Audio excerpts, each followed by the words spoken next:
What's up, everyone? Welcome back to REV Sports Wrap It Up. I'm Josh, alongside the lovely soul, Emma Boytushka. Guys, a lot of sports is happening. Yes. Dude, so much. All the sports, and none of my boom stand is happening today. Yeah. But you know what does go boom is a baseball to a bat, which means we're rounding the bases.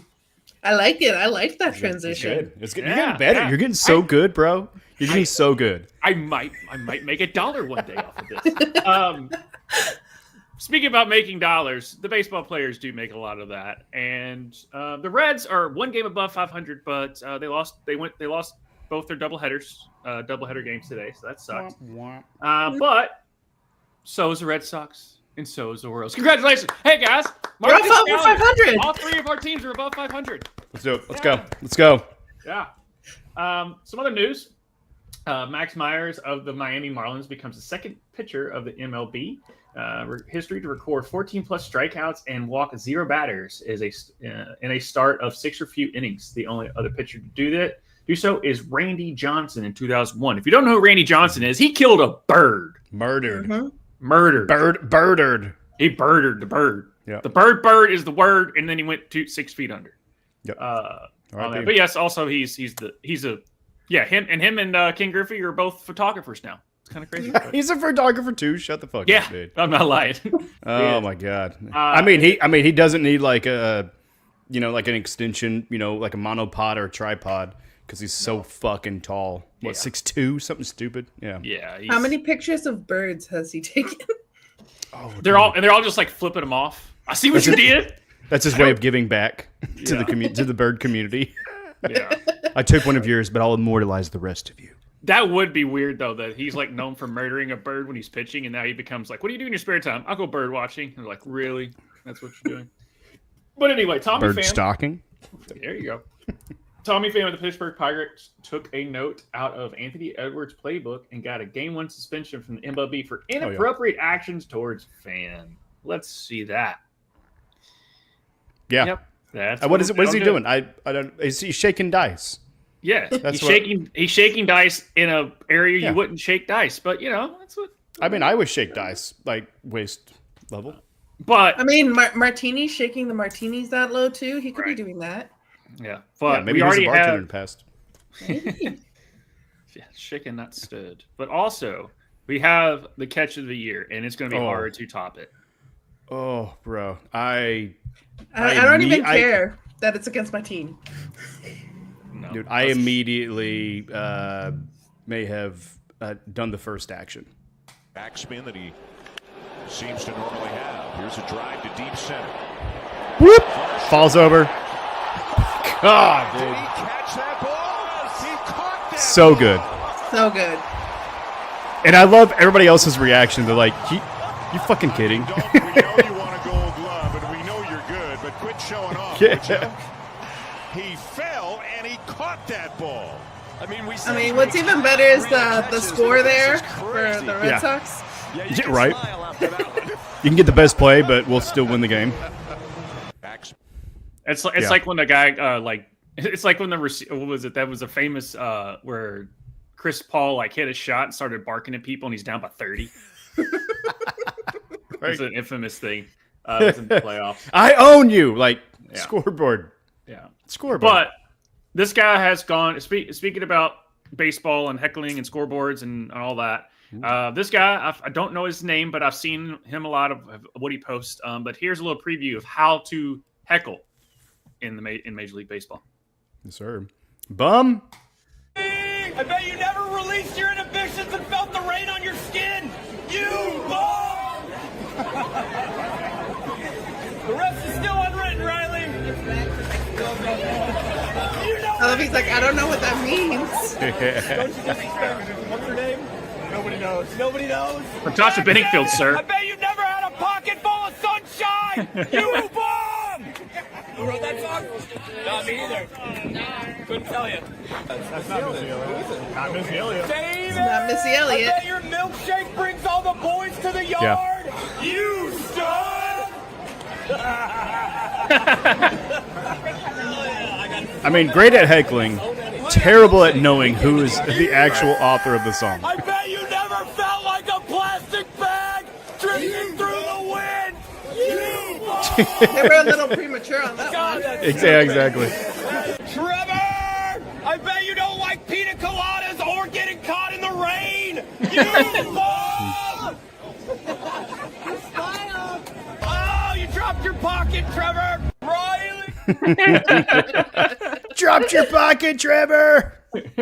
Yeah, shout out. I don't know. Do we know who that guy's name is? But he posts a lot. I just want to make sure give a shout out to him. The guy that actually makes those We'll videos. put his name in the description. 'Cause Yeah, we don't have that right now. Yeah, but so speaking about fans, you got a little nugget. So that is how you heckle. What we just watched there. We're about to talk about how you not heckle. So, Cleveland fans, you suck. Ohio, you suck. I mean, true. Sorry. True. Sorry, bring back the In hype. one of the Red Sox versus Guardians games, a Cleveland fan made a joke about Jarren Duran's unaliving attempt, and was immediately taken out of the stands like quickly. And Duran was like going back, and they had to other teammates had to hold him back, kind of, because it was a moment that I was watching, and like the announcers were like, "We don't know what was said, but it must have been bad." And then when we found out what was said, this is not cool. Heckle all you want, have fun. Don't do that shit. Come on, guys. Come on, guys. Yeah. We don't joke about that. Just stick to quoting Natasha Bedingfold and Keyless, or think it's Missy Elliott. I don't care, but stick with the song. Stick with the fun stuff that is non-violent and also it's not as damaging to people. Yeah. But hey, what do you expect from people from Ohio? She's got a pocket full of sunshine, and it's all Yeah. like, oh. Yeah, maybe walking on sunshine. Whoa! Yeah. Well, Yeah, you know what is about the sun? It's pretty hot, and we're about to moneyball the crap out of you some statistics right here. This is basically the chart that says, here's why you suck and here's why you're good. Okay. Yep. And here at the bottom, we've got the Chicago White Sox and the Colorado Rockies, and guess what? They are not good. No. And then you've got, Cincinnati's right there in the middle. Again, a game above 500. The Mets, they have the best record in baseball, along with the Dodgers. I think they're both like 21-9 right now. As of the 24th, they were 18-7, but definitely a few more games up. Yeah, so this is the board. Take me to the big board, right? I'm going to end up quoting the whole day on Moneyball movie. Some interesting stuff that I've noticed here on wanting to look at some of the worst teams to see are any of them in a good trajectory. So looking at Atlanta, they've been in the red the whole time, but they've slowly been getting better and closer towards 500. And then you look at a team like Tampa Bay or St. Louis, which were started high and is going in the wrong direction. So it's interesting to look at that, who's heating up too early, who's going towards the right, who's slow and steady, kind of the red, the green, where is it hitting, where what can we predict from all these numbers? Yep. Well, and who's cooling off? Looking at you, Philadelphia. Yeah. And then, of course, my Royals, just about every 5 games were 500. So that's fun. I like how you can tell when the torpedo bats hit the Yankees, and then they finally just everything kind of came back down a little bit. Right. But yeah, freaking hitting the Mets hitting 720. Oh, that's just ridiculous. No, that's not hitting 720. That's a 720 as in their winning percentage. Oh yeah. Sorry, Yep. my bad. But Yep. I'm just saying the torpedo bats. You saw them oh my gosh, they're so good, and then people are like, we can still throw strikes, even though if the ball connects with that bat, it's going to be bad. Still got to hit the ball. Yeah. Well, they started off 5-0 and then, lost a couple. And, they're still at 600. That's very respectable. And it's a long season. There's still a lot to come. Yeah, except for the Chicago White Sox and Colorado Rockies. Guys, it's been fun. It's been a good season. Good season. Good try. Good try. Maybe next year. Yep. Not next. And I like the trajectory of my Red Sox. We're going towards the green, so I'm here for that. I would like us to go a little bit more up, but we'll see. Yeah, kind of since Cincinnati's, you can tell it's like, this is my misery. Oh my God, we're back. Not really. Well, you're a few games ahead of my Royals, so yeah, you're in the clear. Yeah, but I saw this. Shout out to Hooligan99 on Reddit, who is putting this together each Thursday. It looks like he's releasing one, so we should be getting one tomorrow. And figured something I can add each week. Because then we'll be able to see a lot more of the longer trend, and honestly, probably even midway season, start seeing some of the impacts of the injuries and things of that nature. As far as like, hey, maybe this player is a little bit more of a key figure and prominent role in that clubhouse because they went on a 5-10 game losing streak or something of that nature. So, shout out Hooligan, doing some good work there, bud. Shout out to Hooligan. Everybody loves spreadsheets, man. Yeah. It's going to be interesting when the season gets longer because obviously right now it's a lot of games. We're at the very beginning of baseball season. See what the spikes and the dips will be in like team. That's always the thing that interests me the most when it comes to like seeing the trajectory of a season is when they get really good and when they get really bad, and then what teams are the most steady.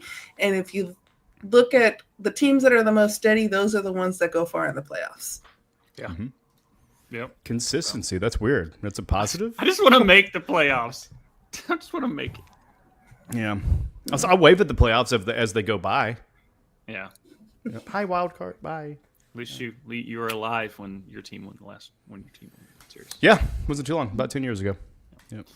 But a team is not going to win the championship is the Miami Heat because we got to move on to basket. More of a somber ball for the Miami Heat. A ball. Yes, there you go. I got the joke now. It's good. It'll get there. Tushka, you got some blowouts, but you got a lot of stuff. No, we just have some basically just prophecies being fulfilled. Our Lord and Savior, SGA. God bless him. The Thunder team effort. Absolute team effort in this sweep. I actually thought it was going to be a gentleman's sweep. I thought maybe Memphis would be able to steal one game whenever they were back home. It looked like they were going to do that in Game 3. But then, the Thunder were just like, you know what? We haven't done enough history. We'll go ahead and we'll just come back from a 29-point deficit in a playoff basketball and win. So that's what they did. But it was an interesting kind of, each game was a little bit different.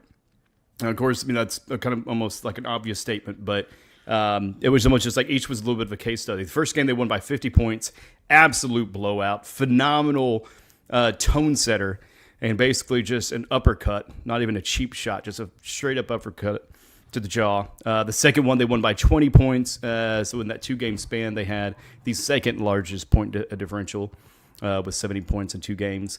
And then the third one was the comeback, and then the fourth was just really back and forth. It was almost like the opposite of the third game because the Thunder actually had a significant lead and lost it. And they're in the final 5 minutes, but then ended up coming back on a good streak, winning by 2 and securing that sweep. And the Cavaliers, they had, sorry, Sol. They had their own, sweep themselves. Any notable, parts of the games or that series that kind of come to mind? I know it's kind of bittersweet for you right now, kind of to relive, but you got any intel for us?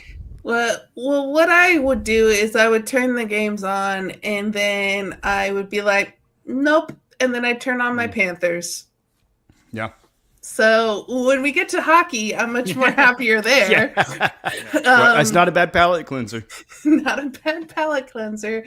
But yeah, it would just be like, not our year. Or we're not going to do what we did when we were like 8th seed. We can make it to the NBA Finals. It doesn't matter as long as we get to the playoffs. It's just Cleveland. It's just Cleveland.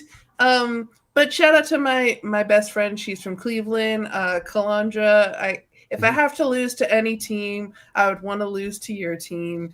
I hope you guys win. Sorry, Tishka. But now I'm going to be rooting for Cleveland because I got to be there for my homegirl. I've known her longer. I mean, it's cool. I mean, you're cheering for Ohio. I know. You just said Cleveland people are trash. We had the hashtag Ohio trash. I know. And then you're picking this? Okay. That's cool. It's cool. I know. It's cool. I know. I mean, if you want to be riddled if you want to be wrong twice in a playoff, that's fine. All of us are riddled with with the controversy. Like, just look at this one over here. He loves the Reds and hates FC Cincinnati. Weird. Yeah, and my sister lives in Columbus now, so there's two people I like in Ohio. Because one is a habitual line stepper and overstepped Louisville getting into the MLS. So, and one is the Cleveland Cavaliers. Yeah, but Cleveland is playing phenomenal team ball, like we've talked about, pretty much most of the season. And I mean, they do have some hardware already. With Evan Mobley actually winning, and we'll show that in here in a bit. But Josh, I got to ask you, because you asked me the other night, 100 humans versus one gorilla, who wins? I'm taking the gorilla because I don't think enough. I mean, you could probably organize it, but there's no weapons. I don't think there's enough. You can only have 20 guys, and I just no. I would hate to be the guy that draws a short straw that has to run in there first. So, have you given this one much thought, and have you heard of this phenomenon? I have heard of this. It's kind of like, would you choose the man or the bear in the forest? What condition are the humans in? That's the big question. I mean, it's 100 humans. Yeah, I mean they are. I mean, even if they're all like brutes, 6'4", it's still a fucking gorilla. I feel like it's 100 humans, but what you're going to have to do is you're going to have 20 basically go and be a distraction for the gorilla. So maybe get the fastest people in the world to be running around while the first person that dies, they use their bones as weapons. Oh, no. What is this, opening to Deadpool and Wolverine? Yeah, exactly. And then you just sharpen up their bones. And then you can attack the bear because you actually were able to fashion weapons. Look, it's survival, okay? I'm not wanting this. I'm not proud of this. But we've got to win. I've got to go with the humans. We are much more intellectual, even though a gorilla is just an absolute phenom, a specimen. And they say we evolved from them. Right. Nah, dude, that was a de-evolution, dude, because we got weak. my question is it easier to make friends with a gorilla so it doesn't kill you, or make friends with 100 humans so they don't kill you? Oh God, dude, one gorilla. I'm going with gorilla. You just give me. Dude, I've watched Tarzan. I think I got an inside track on that. Yeah. What was the one with? Oh my God, what was her name? Blonde lady. But yeah, hold on. Sorry. Bring that back. Talking about Charlize Theron. Mighty Joe Young, something like that. Anyways, Charlize Theron. Yeah. There was another one I thought with Congo like Hunt or one of them with the sign language. Yeah, but the comment that really made this, I'd take the Cavs versus 100 gorillas. Definitely spoken like a true fan. The Cavs do feel like they could be taking it. Still Ohio, so who knows? But no. I mean, congratulations, Cavs. With that sweep, they get a little bit of a break as well. So we'll see what these two teams do. If they, better their health, or if they celebrate too much. Are they going to stay as tenacious? Are they going to get a little bit lethargic with that long of a break? We shall see. But two more teams, though, actually did end up solidifying their spot. And that is actually here we go. Sorry. That would be the Indiana Pacers. The top of the Bucks, 119-118 in a tight win. Tight. But they got a gentleman's sweep as 4-1. And this is pretty cool. Since 1977-78, teams trailing by 7+ points in the final 40 seconds of the fourth quarter or overtime in the NBA playoffs were and 1,609 until now. So that's quite the feat in the maybe a little bit of a LeBron stat. But it is incredible. I mean, to defy the odds in that manner, to under 40 seconds score 7+ points. How much money would you make on that bet? Oh my God! I mean, I feel like that's too fast of a bet to be able to make. But maybe if it's like a season bet of like, will this ever happen? Maybe. Mm-hmm. But yeah, go ahead. I doubt the money line bet they probably had that locked. So basically, like if you did a money line bet, that's about the closest you get to being able to quantify that bet, like as far as when that comes up, because money line means that team's going to win. And so obviously being 0 and 1,609, you would look on and be like, oh, let me take the money line for the Pacers when they're down 7 with 40 seconds left. Yeah. And you would have hit. So it'd just be interesting to see if that money line was even available with 40 seconds left, because they typically lock those at that point. Yeah, right. Exactly. I mean, with 40 seconds left, you're not really going to think that they're going to have something of that nature. But let us know in the chat. If y'all find it, send it to us. And speaking of the chats, Chris the Gift Taylor going to sit way in the back of the line. What are you talking about, dude? What is that reference to? The gorillas. Oh, the gorilla? Oh, yeah. You're going to be the 100th person? Yeah. Maybe if we played the gorillas while trying to fight the gorilla. I'm happy. Feeling sad. I got sunshine in a bag. But you know who also has sunshine in a bag? It's the Boston Celtics. Bastion going back. And they did so in Boston fashion. I mean, 120 to 89. They had a gentleman's sweep as well of the Orlando Magic. I mean, again, we're looking at the number 1 and 2 seeds getting in for the most part. But yeah, no, it's gonna be interesting to see what is gonna be going on here for JT or Jason Tatum. First round numbers were elite: 31.3 points per game, 11.3 rebounds per game, 5.3 assists per game, and 1.5 steals per game. And I don't know what the TS percentage is. What the fuck is that? Is that threes? 67? I don't. It'll come to me here in a second. Tuberculosis? Not sure what it is. If you know what TS percentage is, it's a good thing. 60.7. Good job there. But yeah, no. I mean, it's with the points per game, that's the most ever by a Celtic in the first round, right? Seems like 31.33 doesn't seem like a ton. Right, and that kind of seems like, oh yeah, that's a good stat. But whenever you're talking about the history of the Boston Celtics, and this being the most ever, that's pretty remarkable. True shooting percentage. True shooting. Okay, good. I got it, because we're all worried about fake shooting. Yeah. Yeah. Let us know in the chats what that taking into account all shots taken, including field goals, 3-pointers, and free throws, rather than just field goal percentage. Oh, well, they just replaced an acronym with an acronym. It's freaking field goal percentage. It's basically let's add the free throws in. Yeah. It's just it's okay. They're no. It's okay, cute. It's cute. It's cute. It's probably the larger number of the two, so that's probably why they went with it. Yeah, that's exactly why. Yeah, but seriously, I mean, you're talking about Larry Bird. You're talking about, a lot of the greats of not just the Boston Celtics, but of the NBA or just basketball in general, and JT topping them. So what do you guys think of JT? Is he going to be enough to get him back to the top like last year? I just want to see them in Cleveland play each other at this point. Yeah. Just as much as I think the Pacers are really fun.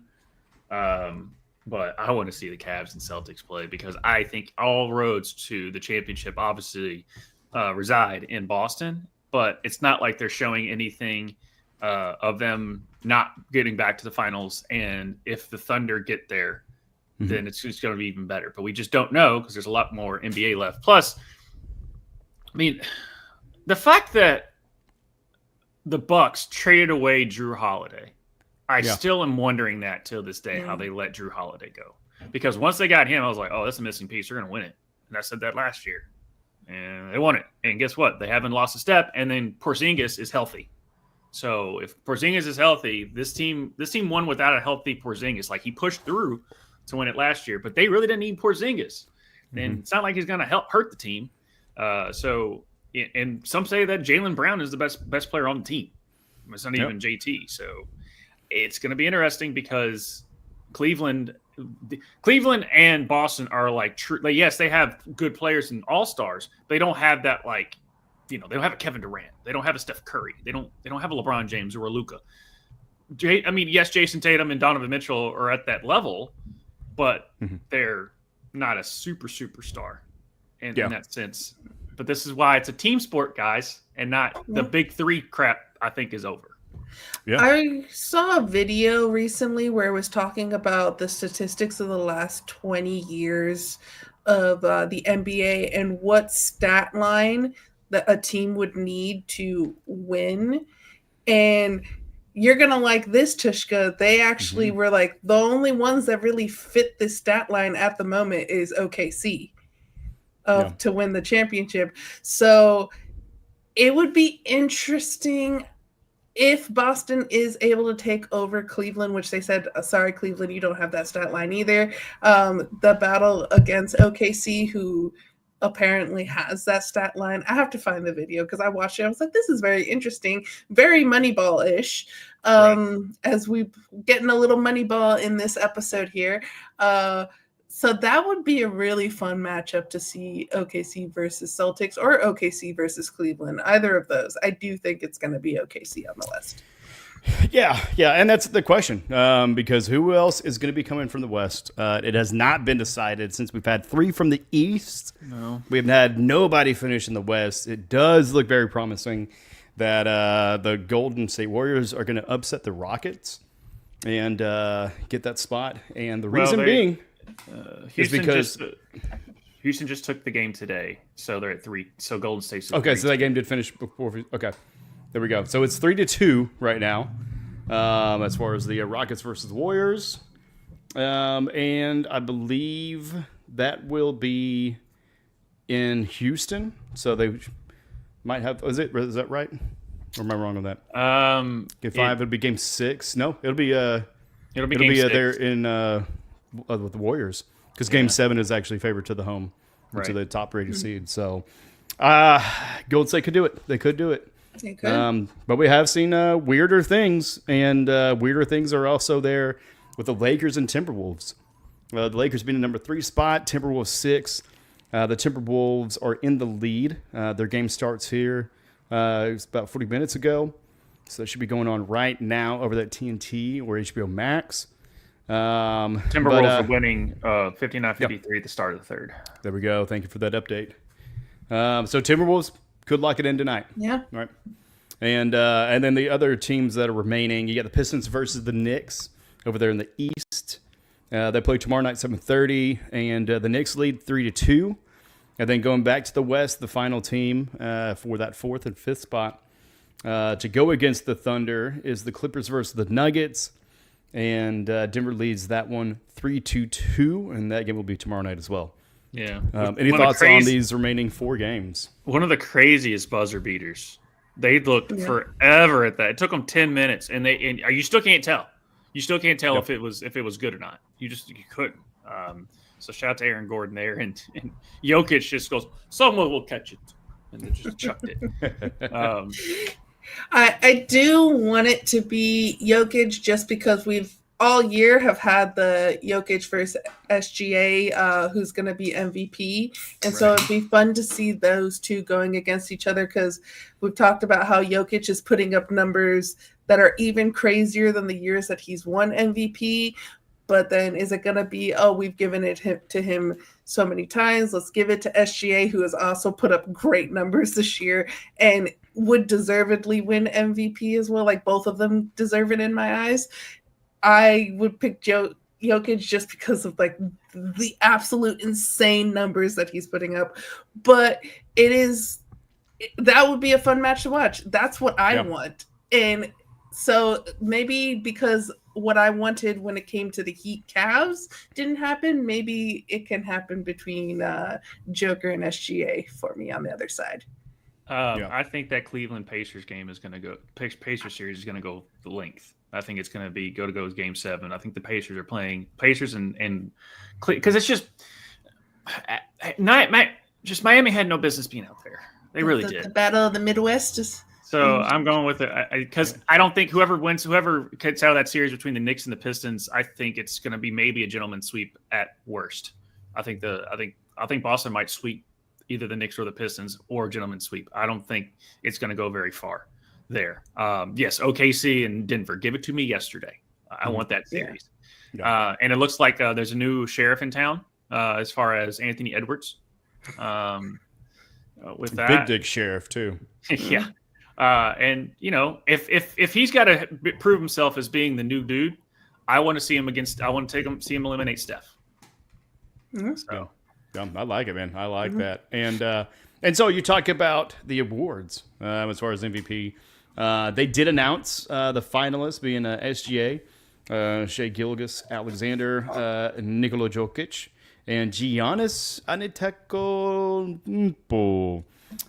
Who is eliminated, right? And people are wondering if that's his last year. But Josh, we do have some of the winners, right? Yep. We've got Rookie of the Year is Stephen Castle, depending on what region of the world of the United States you're in, how to pronounce his first name. From the San Antonio Spurs, rookie out of the University of Connecticut. So he went from winning a Natty to going to the Spurs and winning Rookie of the Year.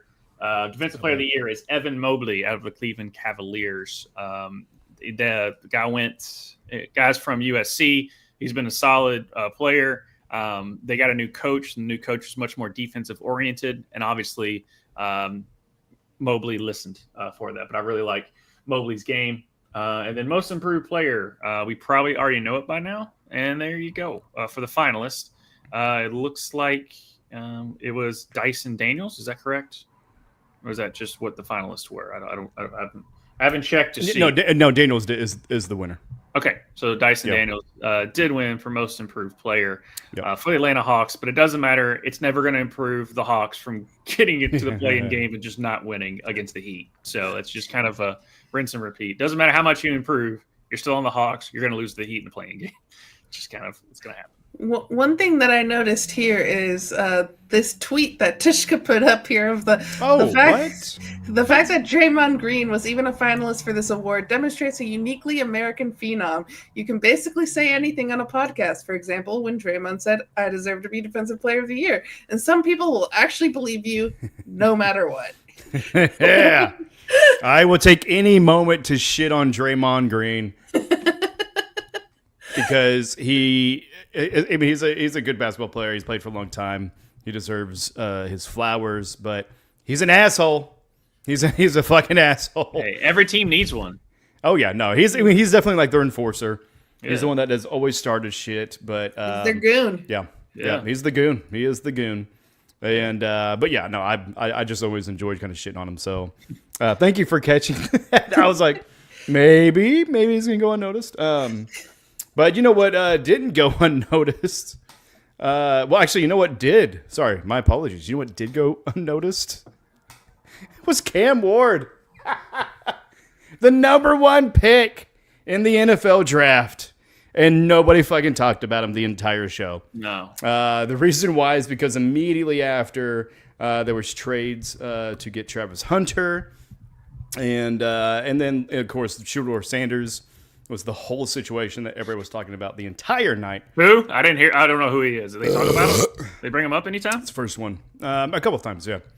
But for Travis Hunter, apparently he's the great black hope of not just football, but any space that he occupies. Yeah, as we sit here, Travis Hunter is a Jacksonville Jaguar, and really what comes to mind for me, right? Thinking about the sport of football, and really is this guy 12 years old? Of the game itself, right? Its capacity to ignite belief, right? Belief in ourselves, belief in others, feel right? from him. Belief in achieving what many may deem impossible. Travis Hunter, he embodies belief, right? He's a rare person, he's a rare player, but he's also a reminder that the boundaries of the game of football were built to be challenged.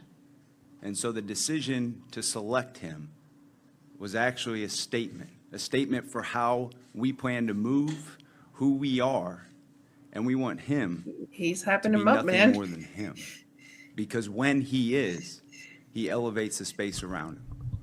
From the football field to the city to the game of football itself. Travis You can't make Hunter Jacksonville better is who as a we've been city. hunting up. That city's Couldn't terrible. be more jacked to be sitting right here beside him and introduce you all to the man of the hour. We're a city in Florida, and that's saying Yeah. something. Oh my gosh. James Gladstone, according to the internet, is 34, and I still don't believe it. I want to see his birth certificate. There's no way he's in his 30s. I also want to see. I want a hand check because I feel like he was doing this under the table.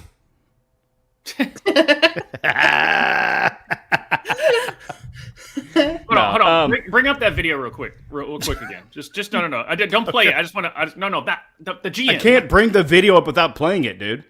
That's not a fucking thing. I swear to you. Look at his. I think he's trying to grow a mustache. He's 34 years old. Like I don't understand it.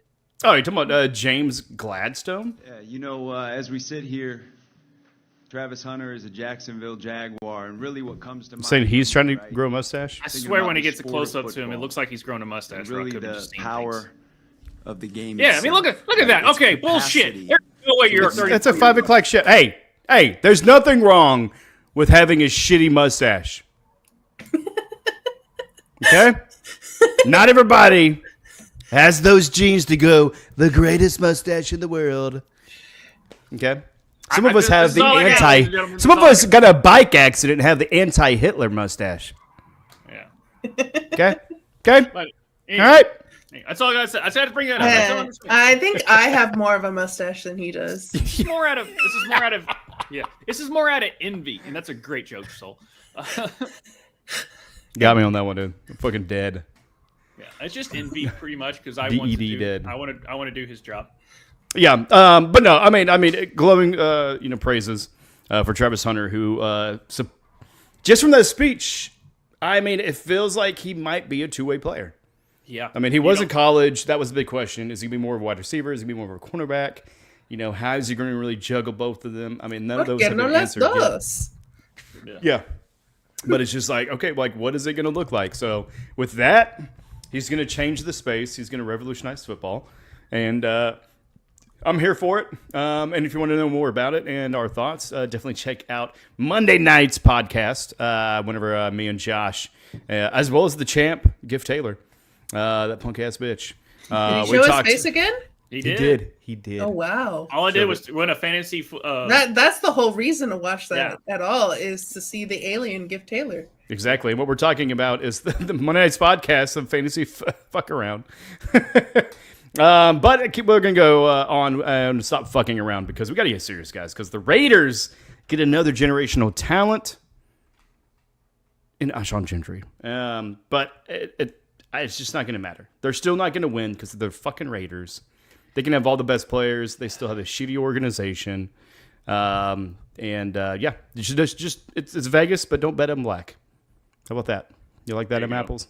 Yep. But speaking of other colors, the Packers Finally. are green and golden. They select Matthew Golden, and we talked about that too. Looks like it's going to be a good fit for them. So definitely be on the lookout in your drafts for that name. The Giants, New York Giants, they throw more darts in the QB room. They pick up Jackson Dart, and we'll see. I mean, they also have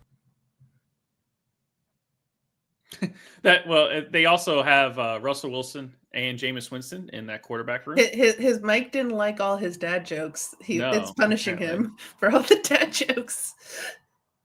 Yeah. So you're still muted for some reason. Still muted. On that. But nope. Still can't hear you. But the Browns are still the Browns. Mm-hmm. As we kind of alluded before, is Shadur Sanders dropped to the 5th, but they took Dylan Gabriel the 3rd round before, something like that. I just don't. So now they've got their quarterback room consists of the guy that sucks, that they overpaid for and spent their whole farm on. They have Joe Flacco, and he's like 80 years old. And they have another. Kenny Pickett. Super Bowl champion Kenny Pickett, but it's nothing to write home about. Then Dylan Gabriel and Shedeur Sanders. So to me, Shedeur, the good news is Shedeur has no excuses if he can't beat out everyone except for the guy that I don't like to talk about. You're still muted. I have no clue what's going on. Yeah, I don't know. Just what's gonna happen in Cleveland? This is a team. Fuck. There you go. There we go. There we go. You can hear me? Yeah. This is a team that Cleveland doesn't know what to do with. They figured it out with the Cavs, but for whatever reason with the Browns, they're just no, we're gonna be the color of Gaga. Yeah. And just continue to be just doo-doo brown. Mm-hmm. I mean, they on paper, I like their draft, but then I see who the team is who drafted those players, and I start to discredit anything of their draft. The same thing with Jacksonville. Until you prove to me that you can actually put a product on the field worth of shit, you can't get me excited. Well, we've seen how they've ruined people's careers. Maybe not entirely ruined them, but Baker Mayfield drafted, didn't get a chance at all. Johnny Manziel drafted, did not have enough mature people in his life to insulate him, which should have been the head coach, which should have been the ownership, should have been for everybody from the top to the bottom, helping him to be the best he could be. And then you look at Odell Beckham going there. You look at every talented person that goes there to die. And you know why? Because Ohio's trash. Well, Myles Garrett's done pretty well for himself, but but he got all the money. Yeah, him and Deshaun Watson are the only paid people on that entire team. They mortgaged their entire future. So hopefully one of these 5 quarterbacks actually show something of worth and are able to get the hell out of there. And actually, you know what? I think this just in, we do have a video of Shedeur Sanders. I want to thank the Cleveland Browns and the GM Andrew Berry for drafting me and giving me an opportunity to fulfill my dreams of playing in the NFL. But I'm going to have to decline this draft pick because they drafted Dylan Gabriel before me, and I will not be embarrassed like that. I'm not some 3rd or 4th string quarterback you can just bring in to be made fun of. Not to mention Cleveland is a boring-ass city, as everyone knows. Yep. Even their own LeBron Diddy James left that city to go now to LeBron Diddy James. LeBron Diddy. My selection because I want to be drafted by another team that plays in a good city like Los Angeles, Miami, or New York. I thrive under the bright lights, and everyone knows the street lights don't even work in Cleveland. So good. No, the random video. Thank you, AI. And also the random video that popped up, it just said Eagles pounded me with the picture of Patrick Mahomes. Yeah, I know. Yeah, that's what I was like. All right, stop the video. Stop recording. Yeah. This is bullshit. But that was such a good line. In a city where the street lights don't even work. Right. You know it, JT. We're having a good time. But with the Shedeur Sanders of it all, to keep this train moving, there was a bit of an incident. Yeah. A little bit of a prank call. This was not Crank Yankers, even though that was a good show. And we've all done prank calls as a kid. But none of us have had the access to do this. Hey, is this Shedeur? Hey, this is Mickey Loomis here, the GM of the New Orleans Saints. How you doing? I mean, he can maybe pass for the Jaguars. 34-year-old GM. Good, how are you, man? Good, been waiting on you. Yeah, we have. It's been a long wait, man. We're going to take you with our next pick right here, man. It's ain't gonna be nothing there. Hey, but you're going to have to wait a little bit longer, man. Sorry about that. Oh my God! He body! None of our prank calls have cost that much money, though. $350,000 worth of 15 seconds. And why would you post it on? Yep. What did you think was going to happen? Yeah. Well, what did happen? Sorry, so we can bring some context to what we're talking about. The Falcons fined were fined by the league $250,000 for the prank calling Shedeur Sanders, and defensive coordinator Jeff Ulbrich fined $100,000 for the leak of Shedeur's phone number. Ulbrich's son Jax was the one that was in the video. Got the number from his dad's iPad. Oh, but I thought that shit was secure. Oh my God. Apple would never allow anything like this to happen. Apparently the villains fucking use Apple now, you sons of bitches. Look at that. Look at that. Sorry, that's my hate. Random shade. To sorry, I thought Apple was in Ohio. My bad. Yeah, who do you hate more, Apple or Ohio? Definitely Apple. He's not a big fan of the fruit company. Yeah, the fruit company. But no. But in all seriousness about this bullshit situation, and bullshit being the actions of the kid, for one. But it's a real testament to the dad and the defensive coordinator, Jeff Ulbrich, who I don't know. I mean, I don't know if you guys really caught the emotion in this one, but I just putting yourself in this room at the press conference, I just feel like it's emotionally charged.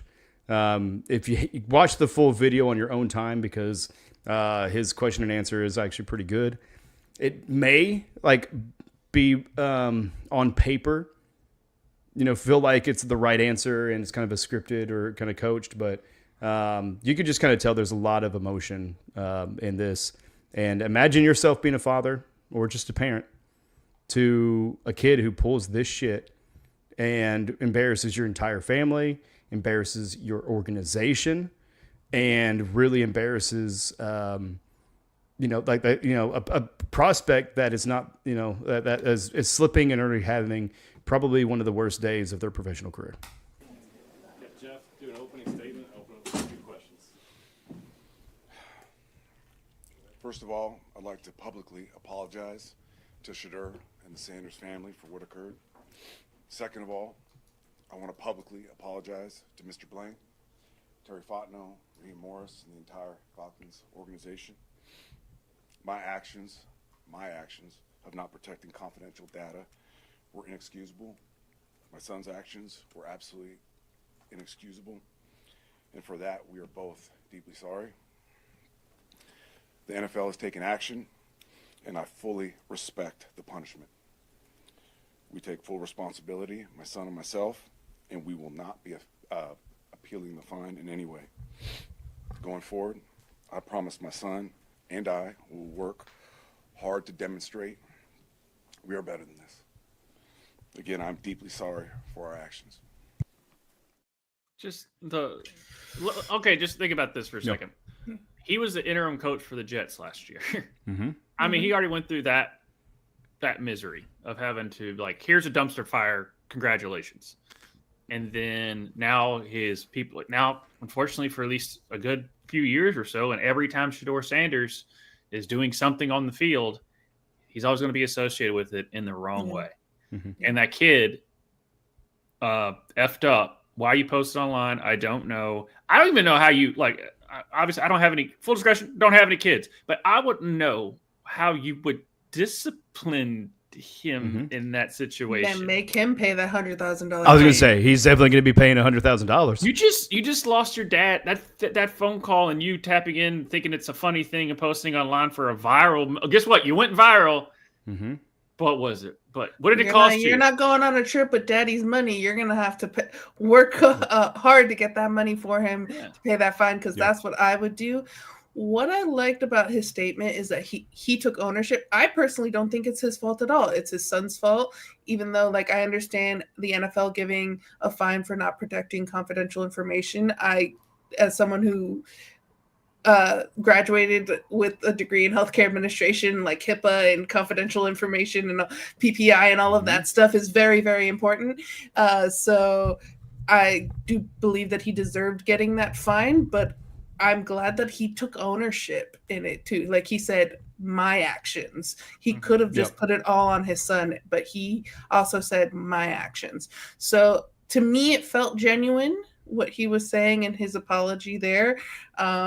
But yeah, that is so fucked up, man. So fucked up. Yeah. I mean, and that's just I know his parenting skills might be a little bit questioned, but what he just showed right there is someone that is still going to protect their kid no matter how dumb they could be. Mhm. And he's still taking the blame, and he's not going to put his son out there for the firing squad or anything like that. I mean, he's getting attacked online, but I'm saying like just that press conference that he still went out there and said what he said. And like I said, I mean, like I'm with Soul, like I like what he said. You can just tell he's been going through it and a lot of emotion. That dude looked drained as hell. Yeah. Yeah. And the way he just stormed in there. Yeah. Yeah. Where it's like, let's fucking do this. Let's get this over with. Yep. Rip the Band-Aid off. Because I got to go back to like not murdering my fucking son. Right. Yeah. Right now. I mean, to me, the big thing is the iPad. I mean, there's cloud storage everywhere else, but it seems like with iCloud, whenever you have the family account, everything is visible to a degree. Mm. I mean, you hear the horror stories about, like a son sending a dick pic to somebody, and then it's showing up on the parent's account. And they're like, that's not my dick. Whose is this, motherfucker? Yeah. And having that awkward conversation. This is kind of that to a degree where, who knows what the security protocol is. I would imagine it would be a company iPad that should have its own isolated account and encryption, or at least password protection. And maybe the dad just got a little bit lethargic of leaving it out and not locking it up, or his son just needing to use it for, something and just saying, oh yeah, hey, here's the password kind of deal. So who knows what the full extent of it is. And we can conjecture all night, but we don't got time. But it's just one of those ordeals of you trusting your family and your family absolutely torching you. And it really sucks for Jeff Ulbrich in this. Hopefully this doesn't affect some of his future employment. Because like you said, he's already gone through the ordeal with the Jets last year, then stepping up and, helping with the dumpster fire. And then he's got to go to this. So, what does year 3 look like for him? And then the Falcons organization. I mean, their draft kind of seemed a little bit inept. And, who knows what that team is going to look like. And it's something that they're going to have to kind of go through. But fortunately, we are a short-term memory society. So as soon as something happens with tariffs or some other bullshit, we're going to be like, who? Prank call what? But people are definitely having fun with it. I wanted to clip out some of Tom Grossi's stuff that he's been doing because it's hilarious. Yeah. This isn't the first time a player's been prank called on draft day, unfortunately. Yeah. Cooper DeJean got prank called last year. It's another player during, but the thing is because it's Shador and it got out there, and because the kid, we probably wouldn't have found out who it was. And it was out there the night of that event happening. So it's so funny to me, all these people that tell on themselves, and not to go against your people, Josh, but it's usually always white people who are telling on themselves, where like they do something bad and then they post it online. Like it's always a white guy. Yeah. You don't know how to get away with something, dude. Because you're so proud of you being a little bit mischievous, a little bit devious, that you have to tout it. You guys are so hot on yourself. You're so toddy. Us minorities, dude, we're mischievous, but low-key. We do it on the low. We tell people we did it, but we don't show it. What's going on here? What are we doing? Sorry, we just get to pile on the whats for a change. No, just wait. What? It's May, dude. I'm not white anymore. Speaking about white, I'm fucking bronze, bro. Can we just talk about? Let's just move on to hockey then. Screw it. No, we can't because we have a couple more NFL items, but we'll run through these pretty quick. Because we are at 54 minutes. We appreciate everybody hanging out with us tonight in the chat. Definitely like and subscribe. Follow us everywhere at Ruckus EV. And Jordan Travis retires. He has let the Jets know of his intention to retire. Jordan Travis with a 5th-round pick out of Florida State last year. But unfortunately sustained a serious leg injury in his final game against North Alabama in college on November 18th, 2023. In this statement, he said, "I gave everything I had to rehab process, but despite all my efforts, my leg never responded the way we hoped. After much prayer and consultation with doctors, medical experts, and my agent, I've been medically advised to retire from the game I love so deeply." Absolutely sucks, man. Yeah, go ahead. Not only did so this, I mean, he was a superstar at Florida State. They were making on that run. He's the quarterback for people who don't know. Yeah. Think like, why does that name sound familiar? He's the quarterback that tore everything in his leg against a meaningless game against like South Alabama or something like. I mean, it was just North Alabama. North Alabama. That's in the notes, and I just said. You got your listening ears on? No, I was trying to make my statement. Just chill out. But it's weird that after that game, that's the reason that Florida State didn't get in the playoff, is because, oh, well, you lost your starting quarterback, so blah, blah, blah, blah. Well, that's that kid. And unfortunately, he did get drafted. Typically with modern medicine and all, and him being an athlete at that, sometimes it just doesn't heal right, and it's never correct, and it sucks. Even in 2025, where people will tear their ACLs and come back and still rush for 1,500 yards and all that stuff. If he can't plant, he can't plant, and and plus there's no telling what. The rehab wasn't going well, and it just sucks because it was. Just appreciate what you got, because it's gone. And we got another one to talk about too. Yeah. Well, but before we do, final notes on this. Travis finished fifth. Sorry, in the Heisman Trophy voting, had completed 63.9% of his passes with 20 touchdowns and 2 interceptions, while leading the Noles to an 11-0 mark. And like you said, I mean that was the reason. Whenever with his injury, the committee decided to not favor Florida State in the playoffs. So it's definitely something that's not based on merit and is entirely based on conjecture and is more bullshit than the BCS system. But also, Travis did come back and play a little bit for the Jets. Yeah, he did. And a lot of people were discrediting and blaming that the Jets staff pushed him too much, rushed him out there, and also didn't provide the medical coverage and kind of the need as far as for the rehabilitation process. So the Jets fucking up again. Yeah. What are you guys doing up there in New York? You guys trying to be Ohio? Is that what's going on? Good guy. It's like the RG3 situation. No, definitely is. But to continue on, we got some more people that have retired. Ryan Watts. Steelers' second-year cornerback, Ryan Watts, is medically retiring due to a serious neck injury. Watts, 23, suffered what was initially believed to be a stinger in last year's preseason finale, but ended up having to undergo season-ending neck surgery. Steelers GM Omar Khan says that the team decided to release Watts after he consulted with doctors. Unfortunately, today we are releasing Ryan Watts from our roster after consulting with our medical team, medical experts, and Ryan's representatives. We all agree that it is in Ryan's best interest to discontinue playing football at this time. We will continue to assist and support Ryan as he transitions to the next phase of his life.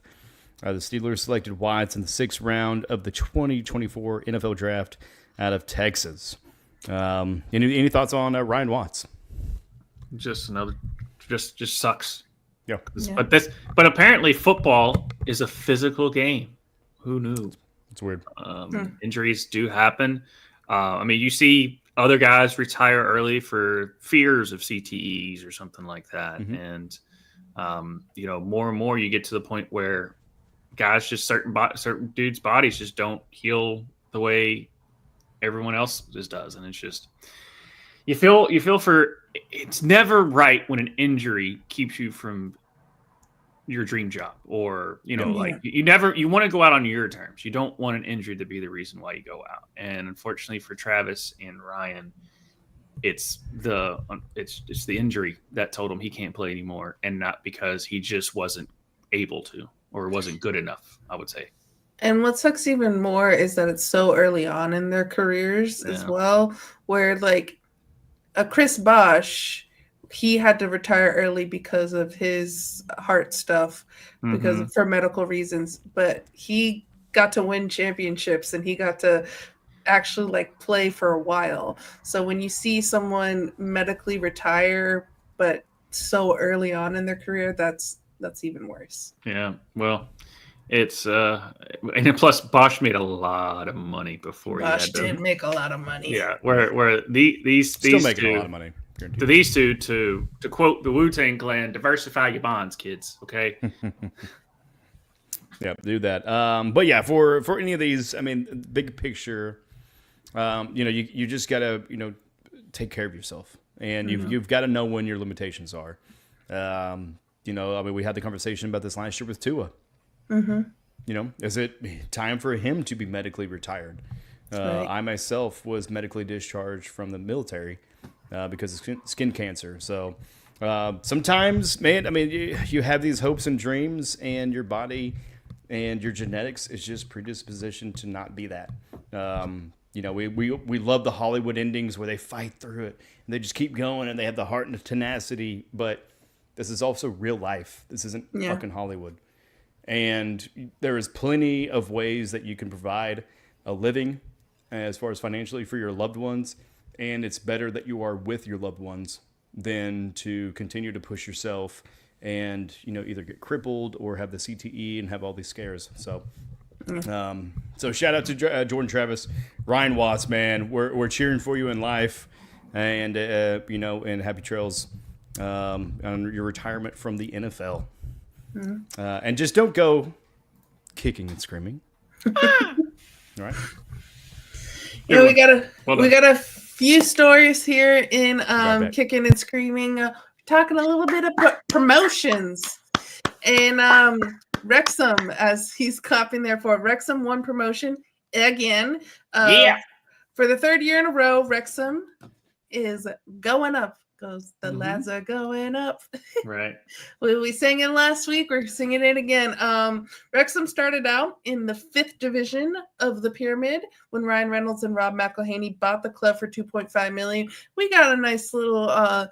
This is the English football pyramid system. So they were in the 5th division, which the 5th division is still considered professional. Everything underneath that is either semi-professional or amateur, but it is not considered part of the English FA. So they wanted really badly to get at least into League Two. That was their dreams of getting promoted into League Two so they could be in the FA and have money. Basically, it's all a money game. Being up, being part of the FA, being actual having those perks of being a part of that.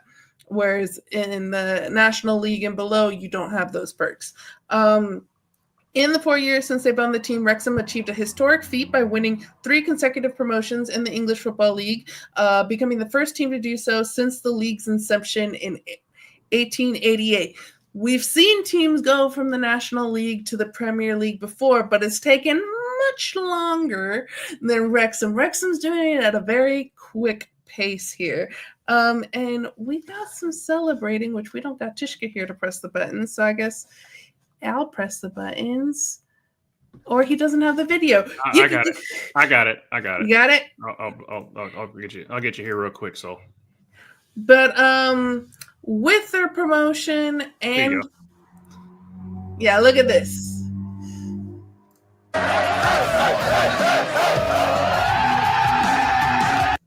And I'll mute it because I don't want to get. There's no telling if that's copyright or not. So, but there you go. Yeah, there's Ryan Reynolds and all that stuff, and yeah, it's just good stuff there. And you can scrub through a little bit. You have them cheering after the game.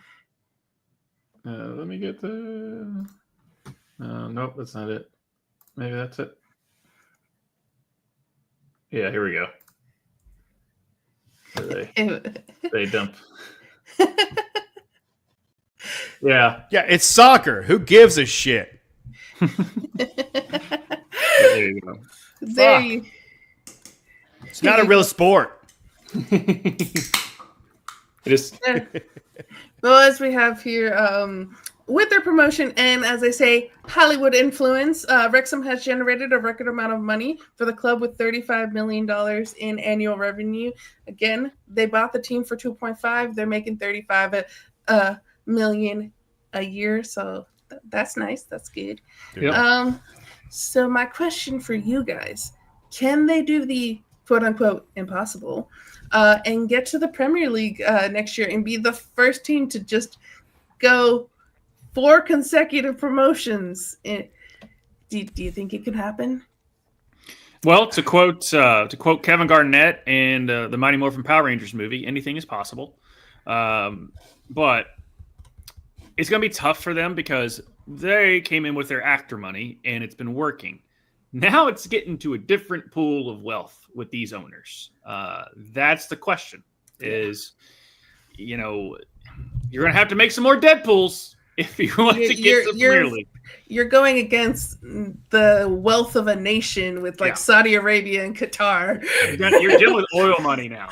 Yeah. I don't care how many billions of dollars Deadpool and Wolverine made. Yep. It ain't oil money. You got to get that oil. Yeah. Oil.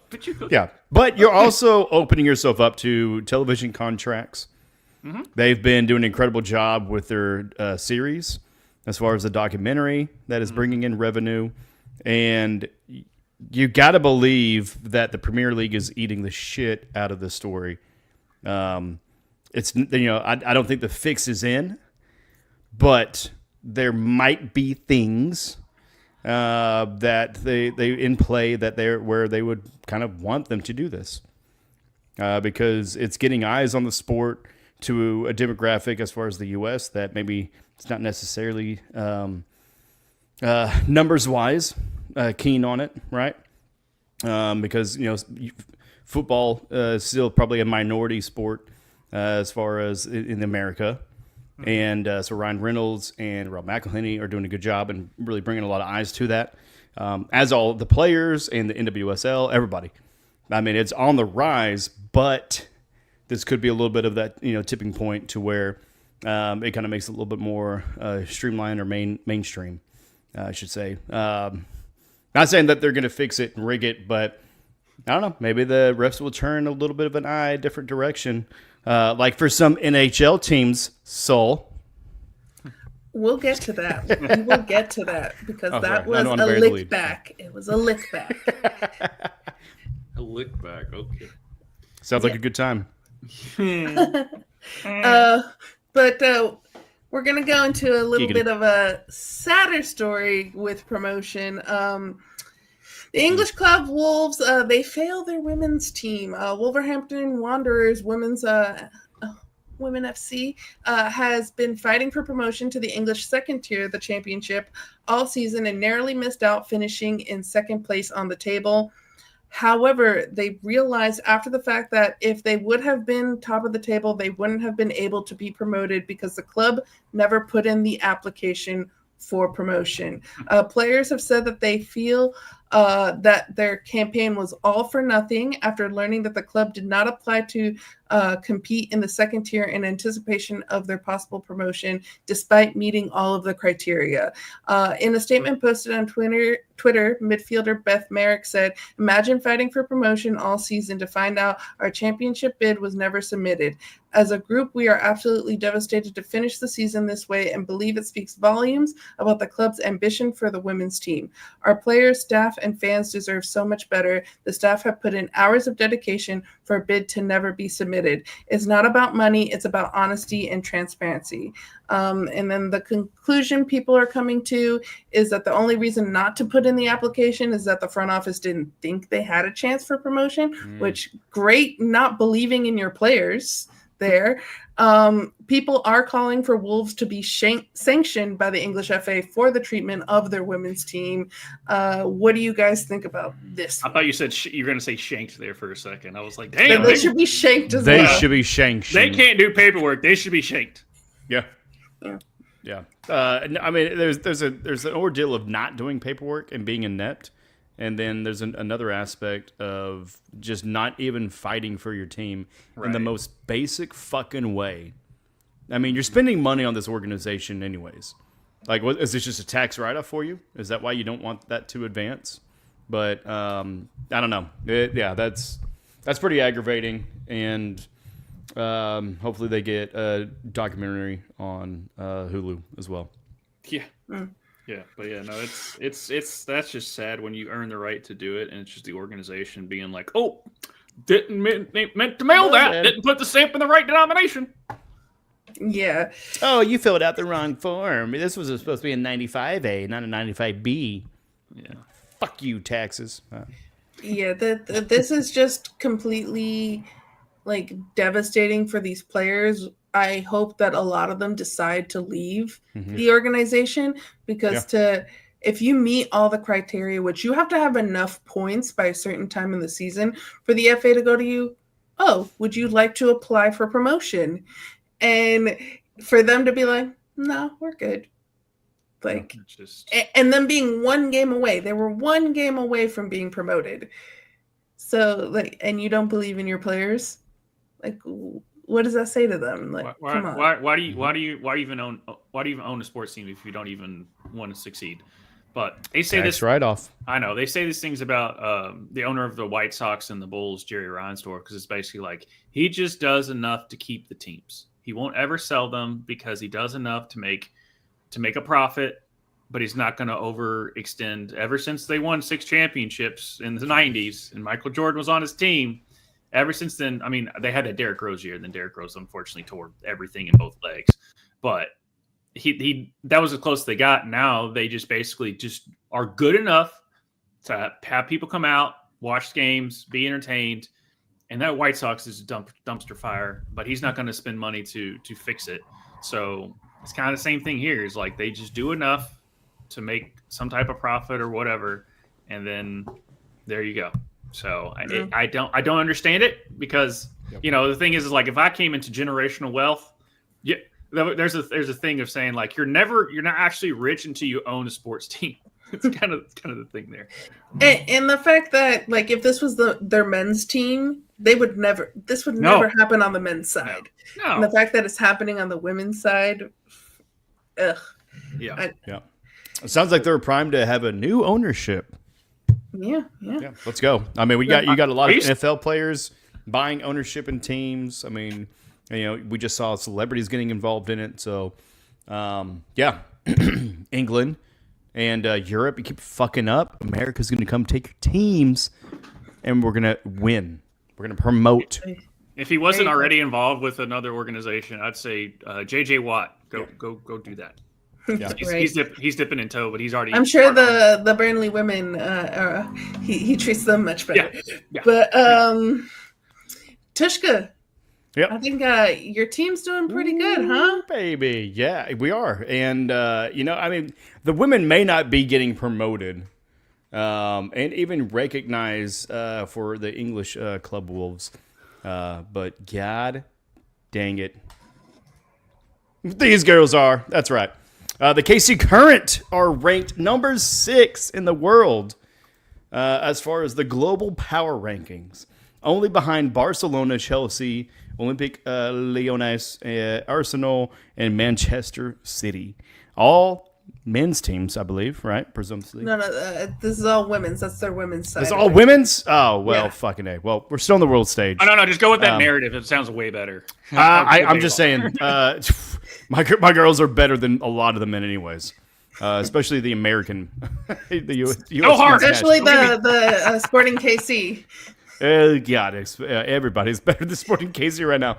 But no, to stay on topic though, the Kansas City Current are number 6 and number 1 in the National Women's Soccer League as far as the power ranking. And that's it. There's nobody else is shown. Everybody else sucks. Don't click that slide, son of a bitch. God dang it. Because right behind them is Orlando Pride. And then you got the Gotham FC, some bullshit team named Washington Spirit, North Carolina Courage, Portland Thorns, Angel City, and the San Diego Wave. Portland's really far down there. Well, yeah, that's what happens whenever your main person has a life event that they have to attend to. Because life is bigger than soccer. But for the Kansas City Current, it is not. and they are the top of that class. But it's really cool to see the American women's soccer teams or football teams actually compared to the world stage, and honestly, kind of dominating. I mean, they might not be like the number one, but you look at the top 20, a good portion of them is the WSL, which to me feels like it leads to believe that maybe we're the best fucking league in the world. So, what say you? So we are getting very Moneyball-ish in this episode, just all the Moneyball.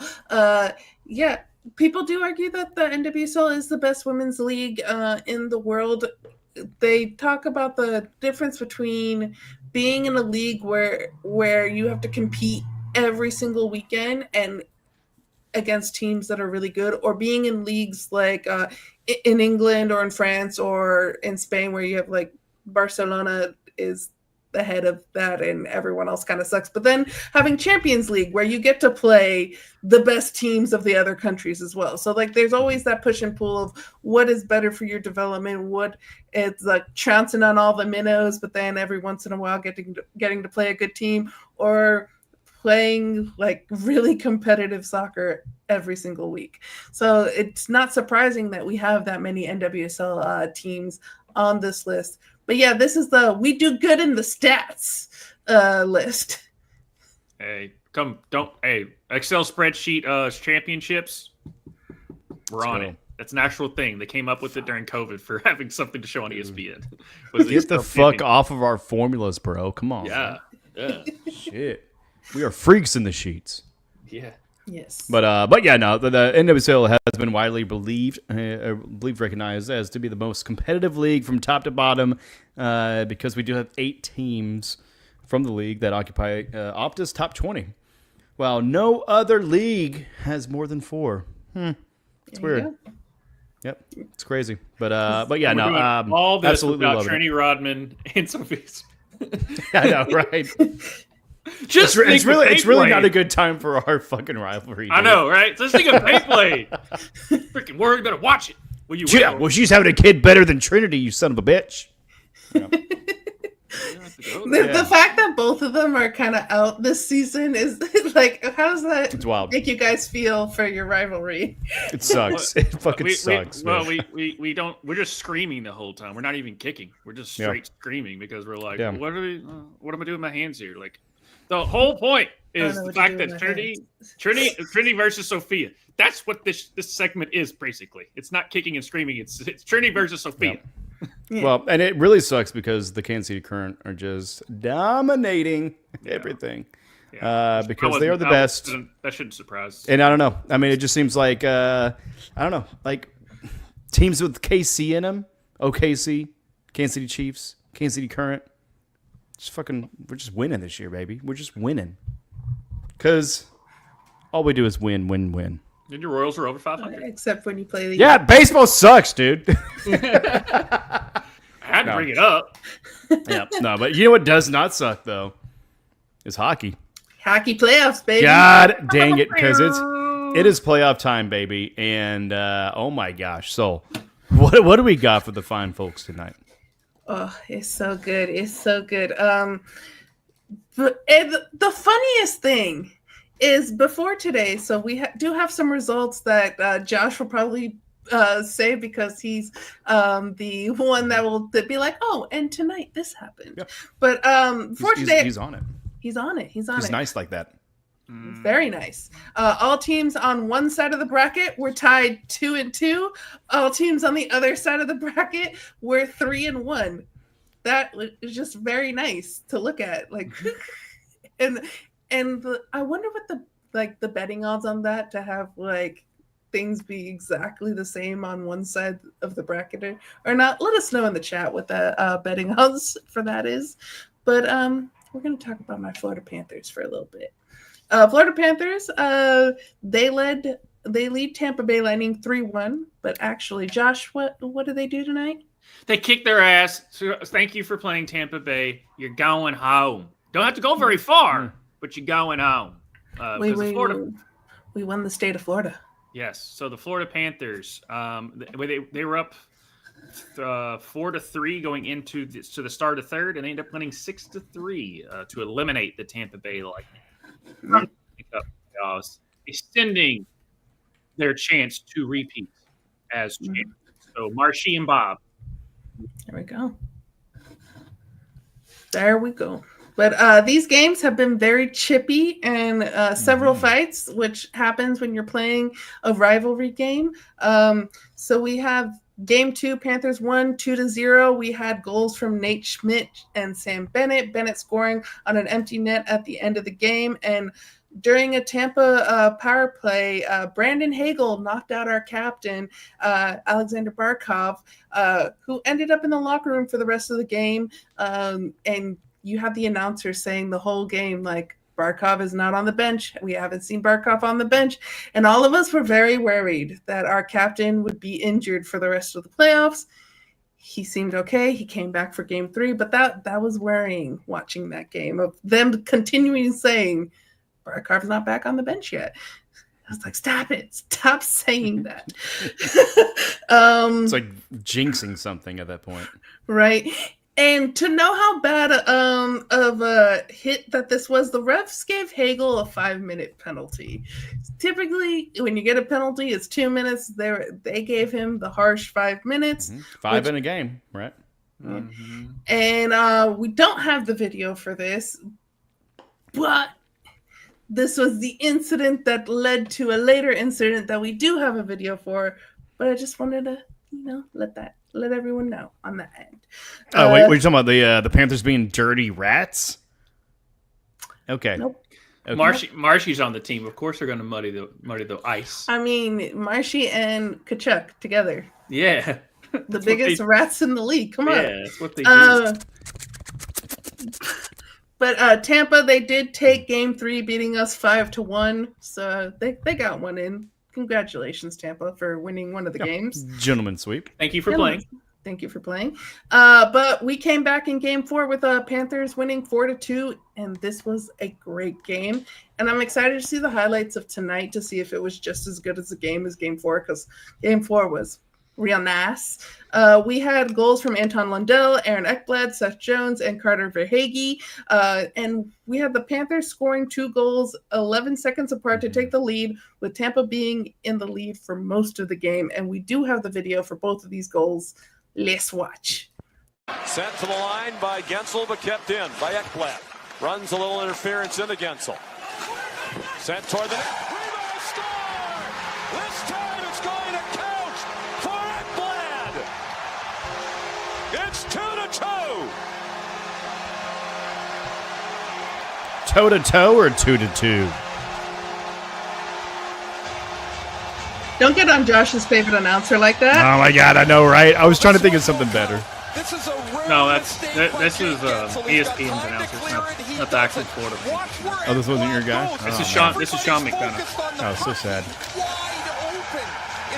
Right. My ball. But he does call this great. Look at Ekblad. He doesn't slam it into Vasilevsky. Exactly. He chips it back to the glove side across the body. Yeah, right in between those. That's right. My nice. ball knowledge extends to the booth of knowing who Sean McDonough is. So, there you go. Maybe you do know Puck, but we have the. No, he calls football and basketball as well for ESPN. So he just doesn't just call Puck. Yep, love it.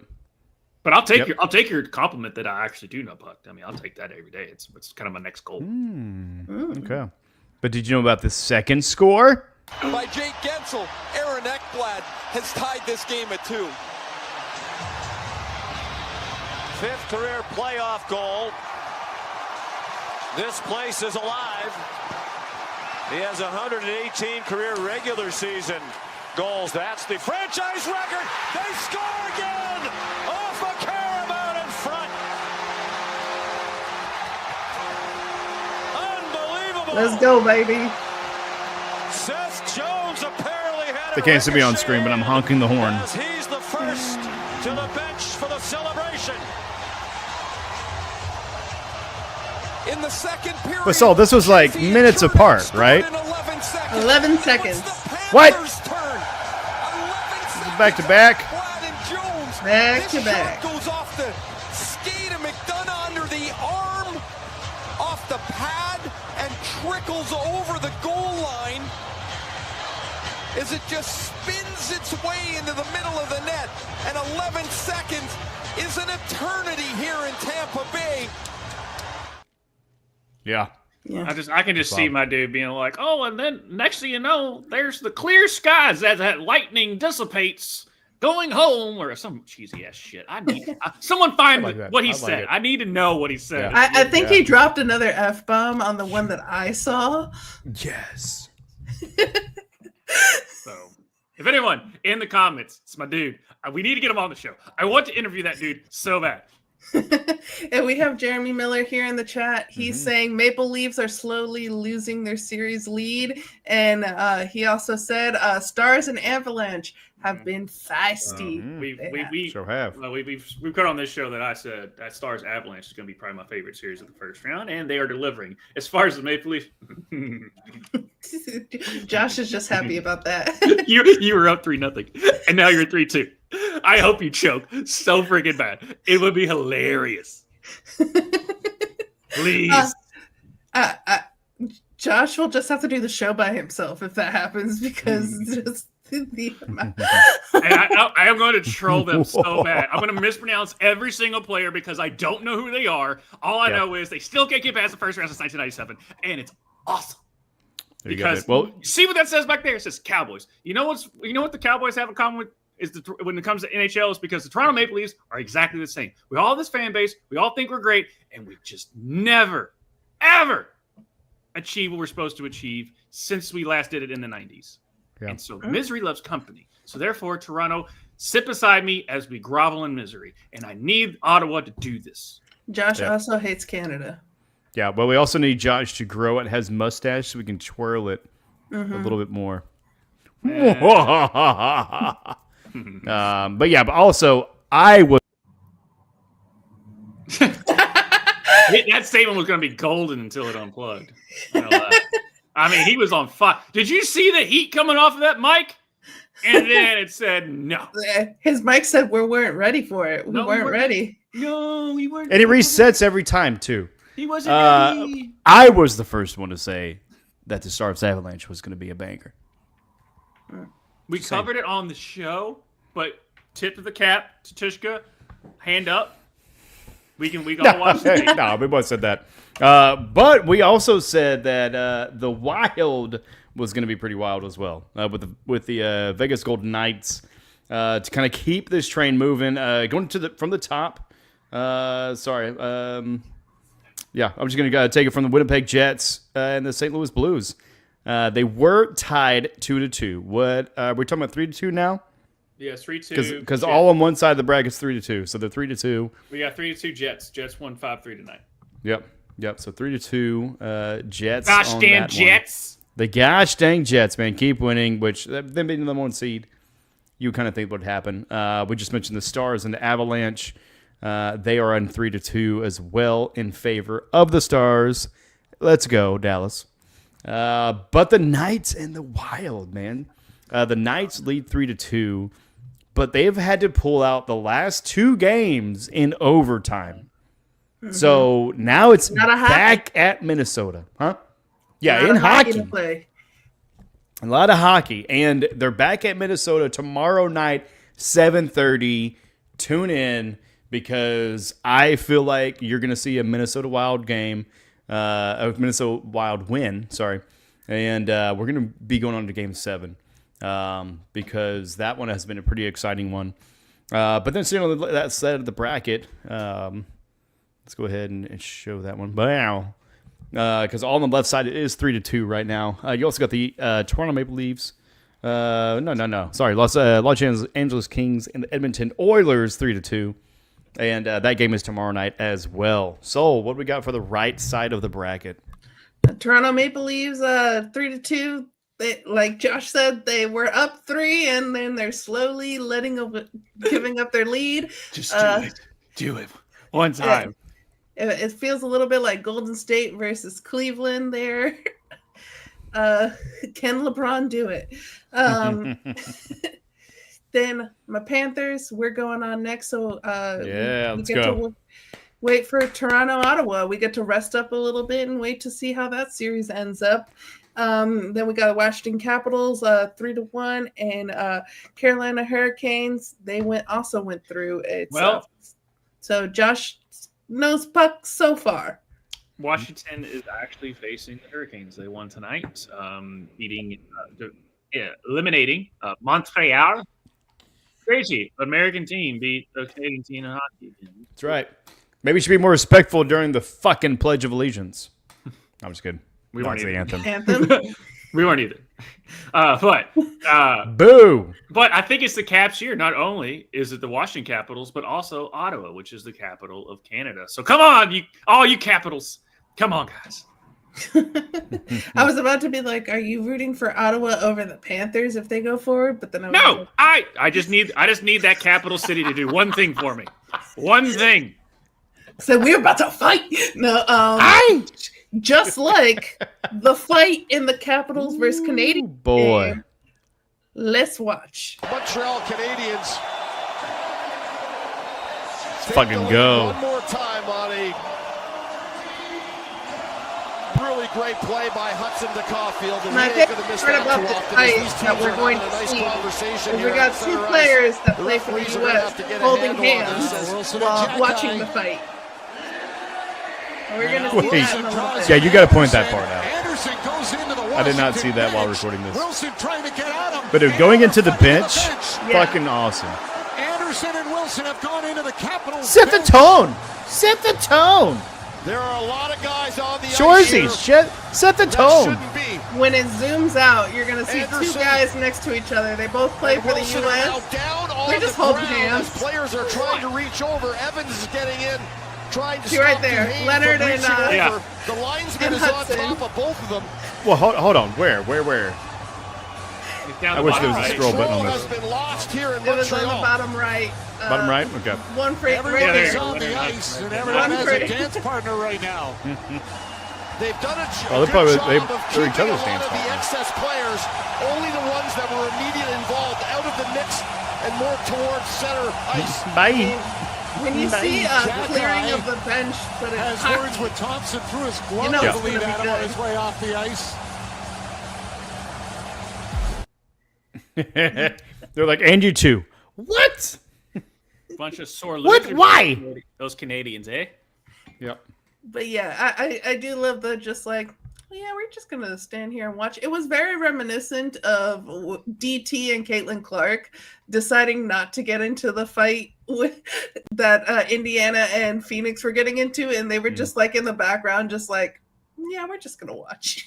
Yeah, it's like an Angels in the outfield when the other team goes to storm the mound, and the manager goes, "Hey, it's not our fight," because the Angels teams we're going at it. That's right, because the Angels fight of powers and principalities, baby. But Josh, any other thoughts that you have on hockey? So far, so good. Of Mabry knowing puck in 2025. But like I said, I really like like I said when we were going into our preview, the Capitals are just playing some really good hockey right now.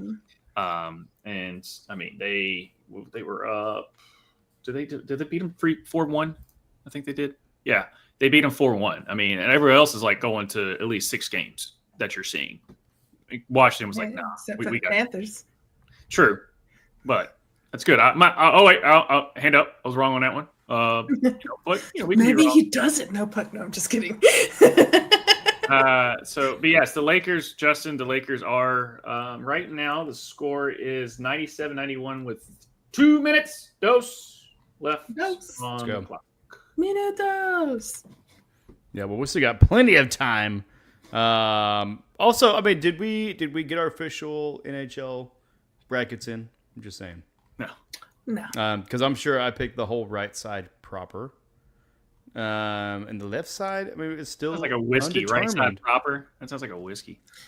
We'll have to. I'll go back and see what we said because we verbally said it out loud on the show a few weeks ago. I'm gonna go back see what we said and see how right each of us are. I'm pretty sure I said Jets, Stars, Knights, and Oilers. I might have said Kings, but I think I said Oilers on that one.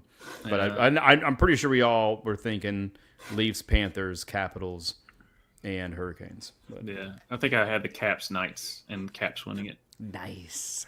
I think I had. I think I said the Kings and the Kings Oilers. Yeah, that's the one I don't know. I probably went with a higher seed, possibly, but yeah.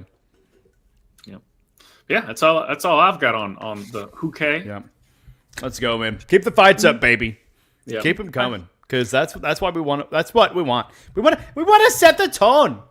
All right, Shorzy wants to set the tone for what? For what? If you guys have not watched Shorzy, it's absolutely incredible. 4 or 6 seasons right now. Check it out on Hulu.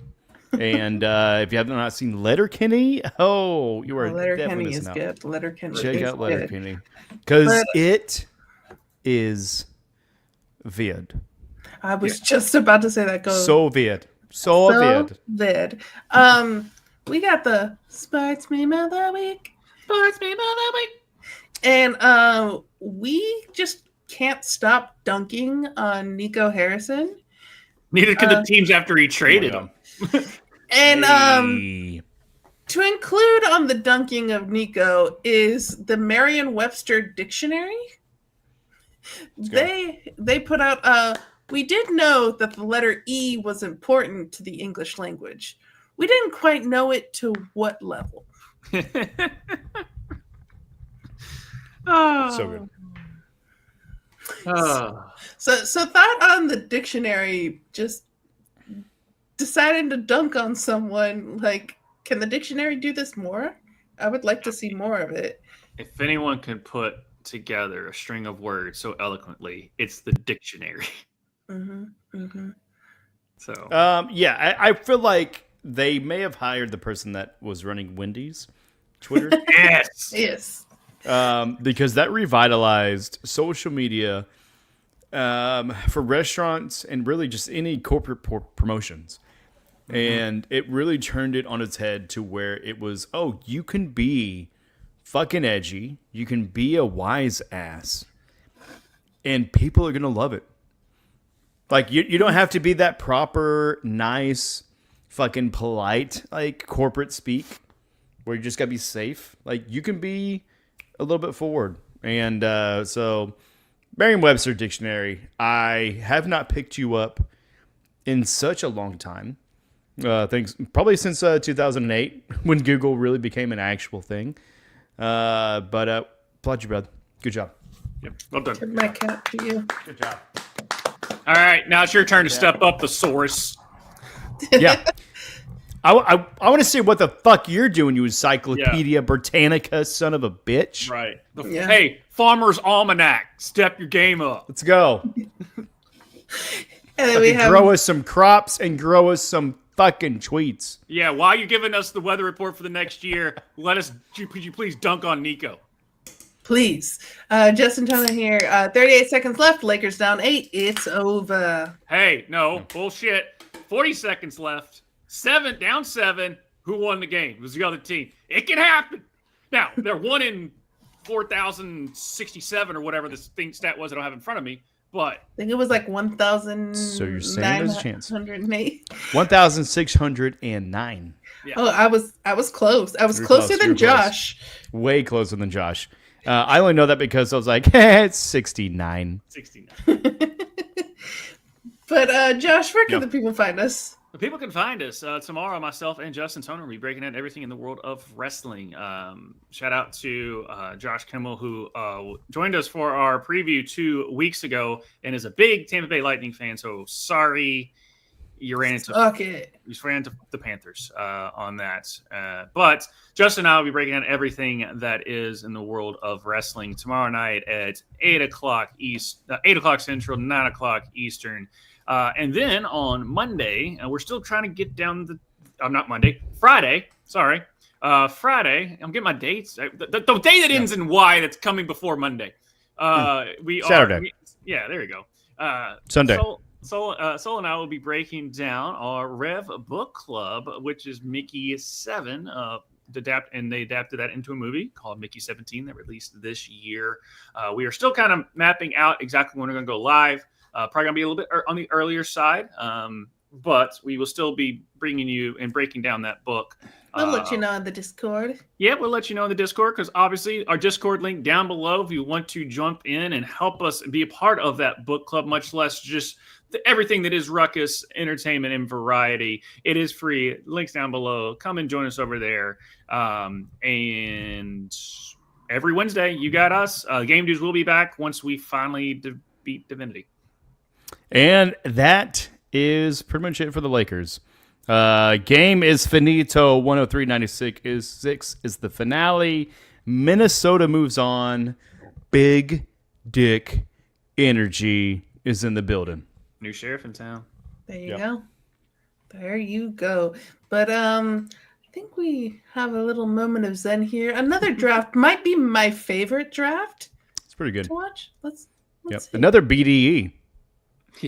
Are you guys watching the NFL draft? No, we're watching the Pope draft. So many good prospects in the College of Cardinals. Yeah, like Peter Turkson. And Luis Antonio Tagle. And Shador Sanders. I got my money on Peter Ado. What? No way. No. He's a scrub. Youngest Cardinal ever. Guy couldn't bless a blind kid if he was stuck inside of an orphanage. Check out my rookie year Pope Benedict Cardinal jersey. You're not fanatics? No, Mitchell and Ness. You guys think they'll take Shador? I heard he bombed his confessional interviews. Do you honestly believe that Turkson is more popeable than Paroline? Advocate of the poor. Okay. Popeable is such a good word. All right, yeah. Fluent in Latin. Dude, it's the Vatican. Everyone speaks Latin. He's a playmaker. Okay, he negotiates treaties. When did you get drafted as a Lutheran priest? You son of a bitch!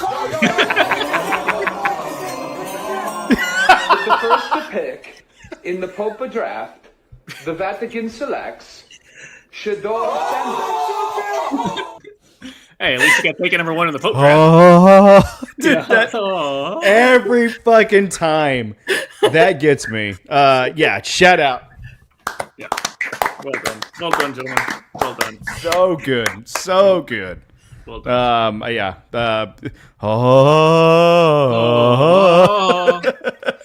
Yeah, they were going with that for the Halo theme, and then they went with something else. I mean, yeah, no, it's the draft. It's such a good thing. Yeah, this is hilarious. Yeah, absolutely, man. Yeah. Likewise. I have to shout out Jeremy Miller. That's a good one. Fakers, Bakers, Salt Shakers. Salt Shakers. 5. Let's go. Let's fucking go, man. It is playoff time. Thank you all so much for joining us. It is such a great night with you all.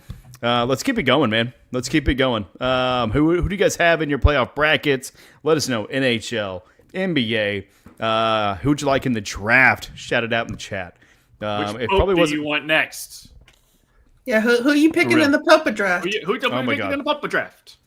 The freaking Pope. I'm the freaking Pope. No, it's so good.